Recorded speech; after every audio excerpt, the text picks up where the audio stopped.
No, I'm not cold. I'm fighting the mosquitoes this morning with mosquito repellent, long sleeves, long pants, and believe it or not, a broom. They are covering the inside of here. I've already got most of them off, but they are just all over in here. We had one more boat come in last night over there. So we're moving early this morning because the wind tends to be lighter in the morning because it's going to be on our nose.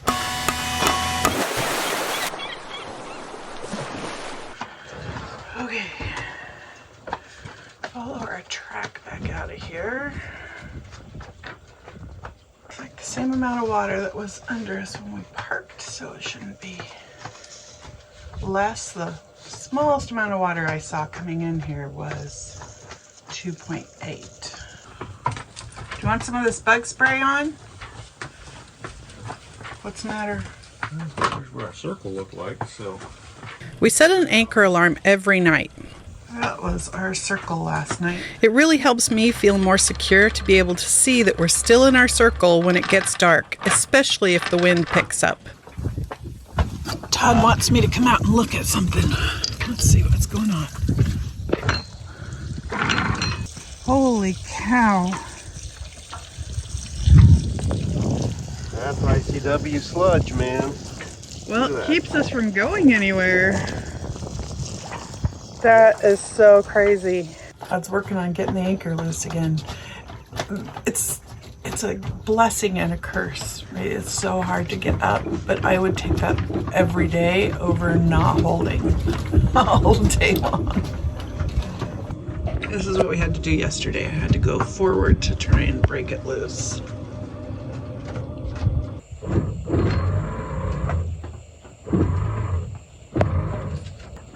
You want me to go forward again? Yeah.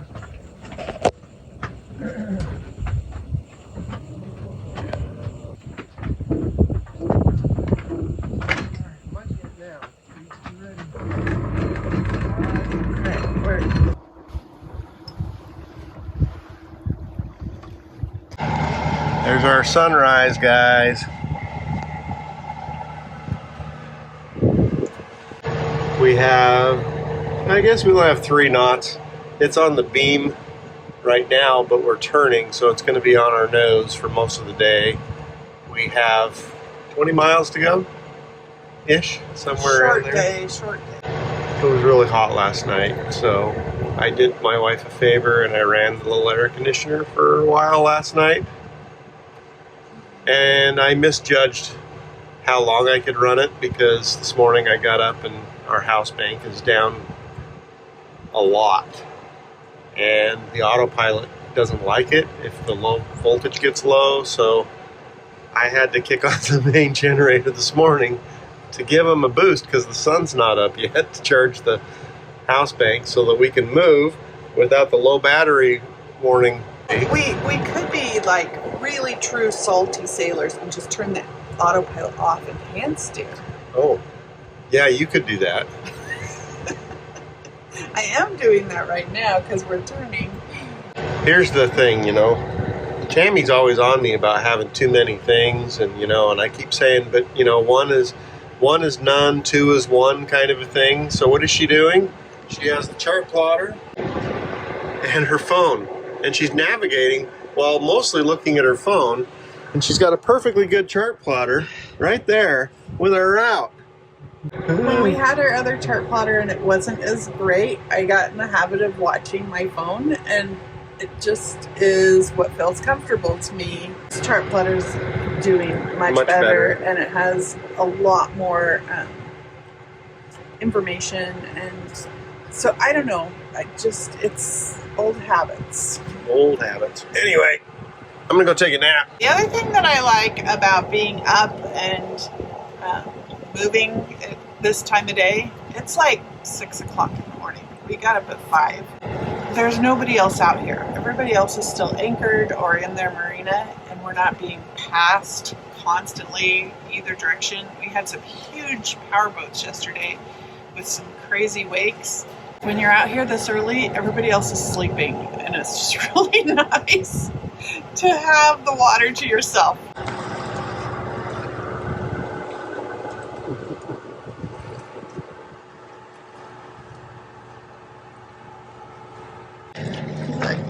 Cute little boat, the Dinky Dow.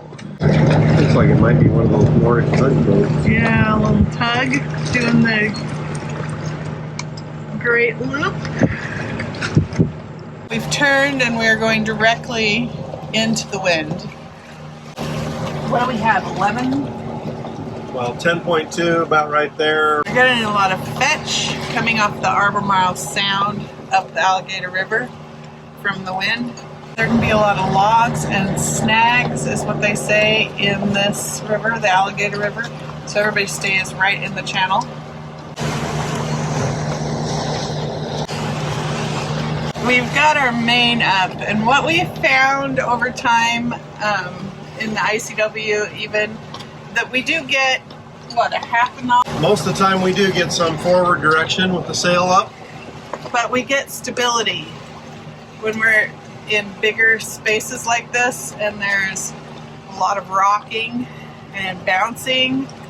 It helps with the stability of the boat and feeling more comfortable. So even if the wind is not sailable, having a sail up makes a difference in comfort.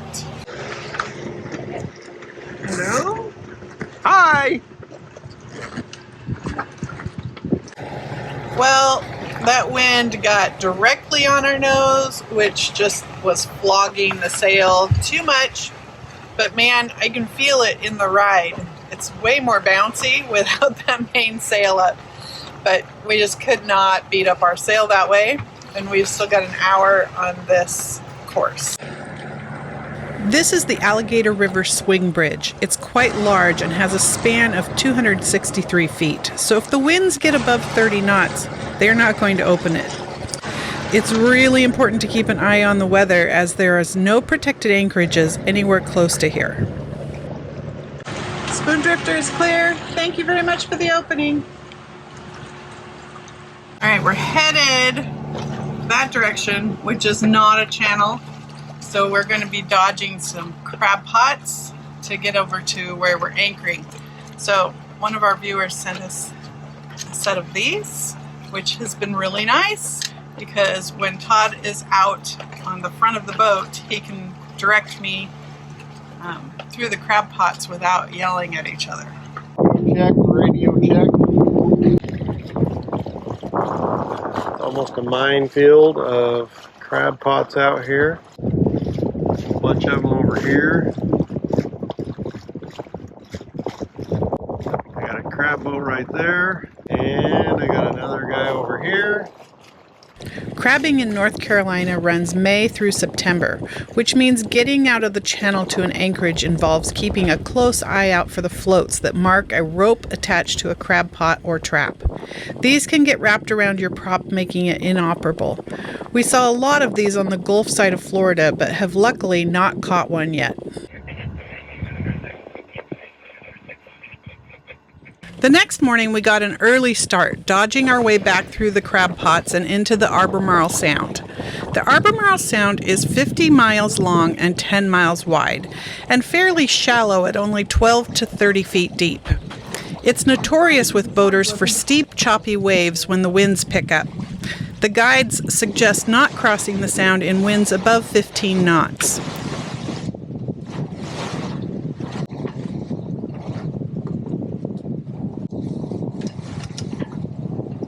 Little concerned. Talking? No, not to the camera. Well, talk loud. I'm not talking to the camera. Talk to the camera. I don't Talk want to to my talk to the hand. hand. Talk to the hand. It's a little sporty out here. It's a little sporty. What's our wind? Well, it's going between 12 and 15 knots right now. And where are we at? We're in the Albemarle Sound. Yeah, we're in the Albemarle Sound. It's a little cool. Sun's not out the same way. We've got lots of clouds. We're going 6 knots, so that's screaming fast for us. headed to Manteo. We were going to go to Elizabeth City and keep working our way north, and then we thought, we're not in a hurry. We should just go see what there is to see. I mean, I think that that's one of the things that gets overlooked in the sailing community is it's like we're in a hurry to get somewhere. And if we slow down and really think about it, it's like we don't have any, this time for us, we don't have anywhere we have to be. So we're going to do a little exploring around here. Today's winds were forecasted to be 10 to 15 knots, but as we reached the middle of the sound, they were quickly 20, gusting 25. I'd say these are like 3-footers out here. Kind of confused too.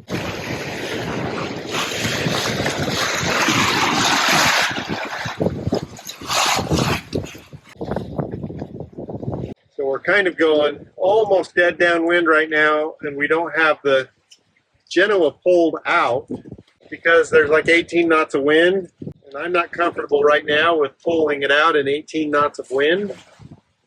So we're trying to steer 15, 20 degrees off of dead downwind, but we'll have to jibe a few times in order to pull that off. Crab pot taking it.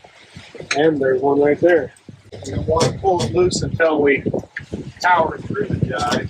This is my first time jibing in higher winds, and things get out of control. You're going to have to do a 40-degree, pretty quick turn. Probably should have hit the autopilot and hit 4 times.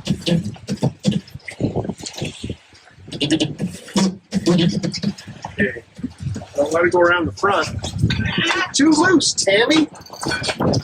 I can't get it.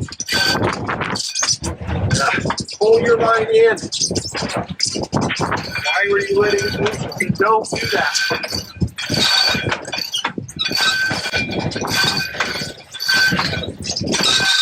Alright, am I letting go? What's the point? Hey, let go now. So you have to talk to me. Let it go now. I'm letting go. Okay. Letting it work its way back through. All right. Don't let go until I tell you to let go. All right, that was our worst jibe ever. The front went out on the outside of the jib or the Genoa instead of on the inside. All right. So that's what we're trying to do is a little bit of that because we're dead downwind right on this tack right here. It doesn't work.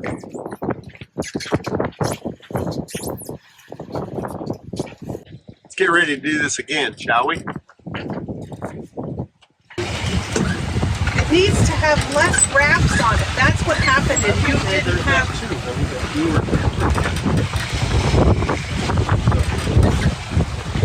Don't let go of this until the center has popped This through is the heavy. middle. Would you get over there? I'm just telling you.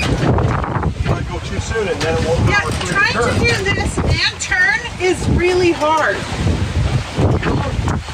Can do it.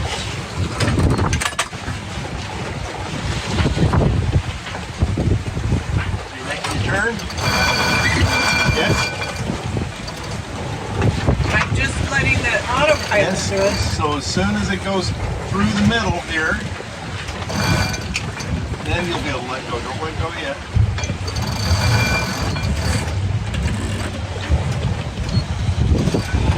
With the higher winds, the tension on the line is a lot stronger and required my attention to hold on to it. When the line starts moving too fast, it can burn my skin. Using the autopilot to turn the boat 40 degrees this time allowed me to put all of my attention on the sail and the lines. There is a reason that racing boats have big crews. All right.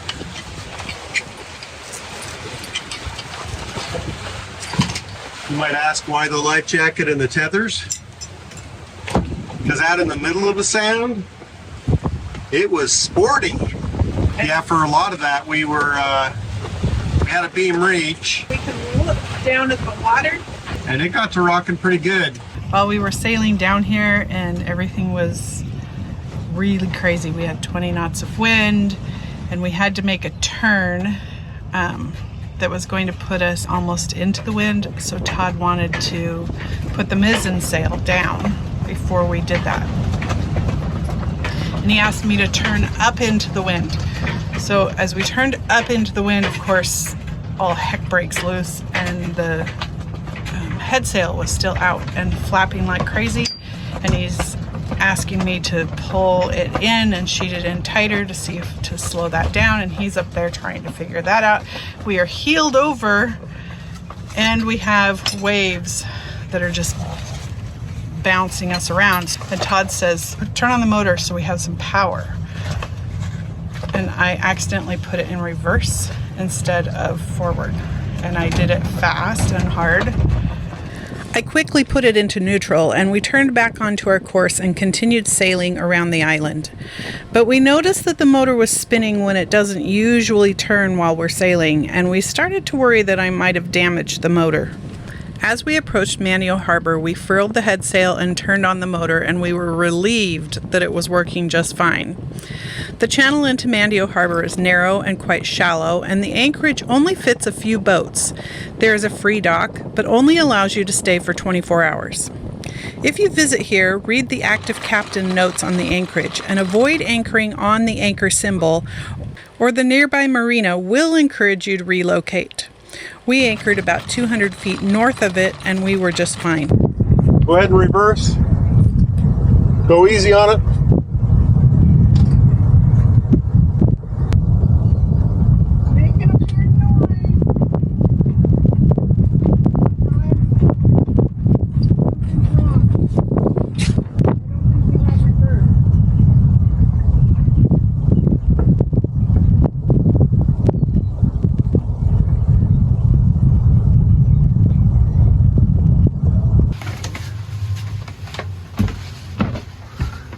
Alright, making a weird noise in here. I need to see what's going on with our motor here. Put it in reverse.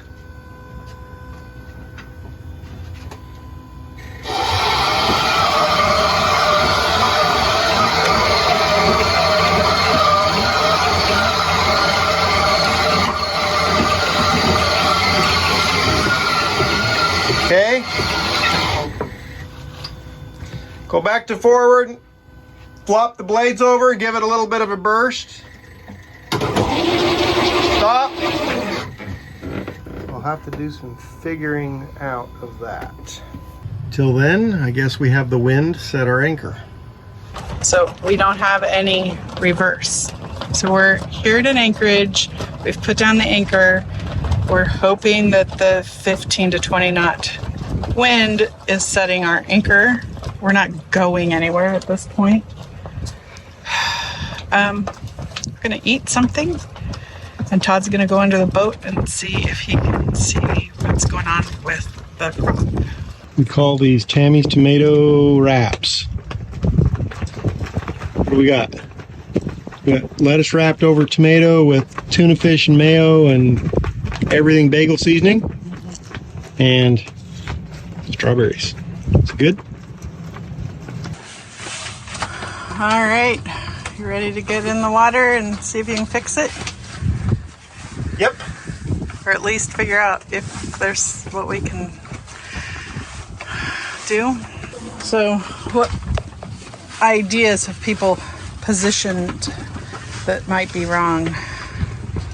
It could be that shark removed one of our blades. It could be that we got attacked by a giant squid. Maybe we hooked on a crab pot, although that doesn't make sense because we had good full reverse or full forward power coming in. We could have jumped a gear on the blades. We could have sheared the shear pin on the prop to the prop shaft. Those are the thoughts. What is your thoughts? Put them in the comments down below.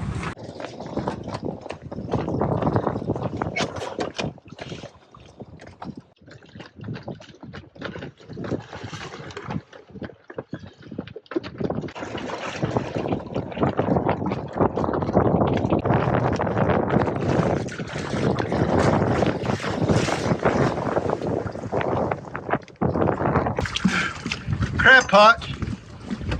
Are you kidding? Nope. You're not kidding? I need a knife.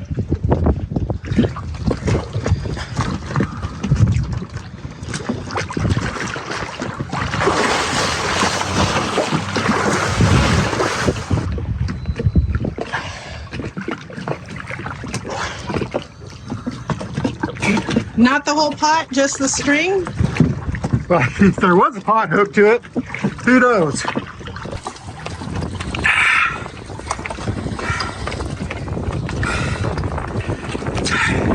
Well, that's good news. It means it wasn't me. That's right. Oh yeah, it was. You're the one who ran over it. It's all your fault. Well, today is just one fiasco after another. Todd went in with the GoPro and didn't get the door latched. Oh guys, some days are just like this. Maybe I'll move to Australia. Here's the truth. We're gonna try to reverse. We've made sure that the dinghy painter is not in the water and it shouldn't get in the way. Here we go.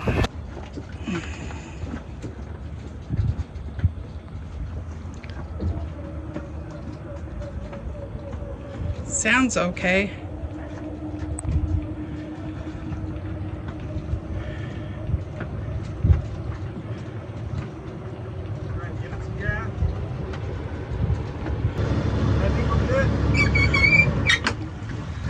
Well, the wind actually did its job and set our anchor for us. Yeah. Crazy that it works like it's supposed to. I know, right? We're good. No haul out needed. But man, these crab pots are no joke because we were watching for them, weren't we? Oh yeah. I mean, the only place I feel like we could have really picked that up was coming across the Albemarle Sound. We were sailing, so we weren't as concerned. No, we were sailing and the waves were 3 feet plus, Yeah. you know, and they were probably on, you know, a 1.5 or 2 second, you know, intervals.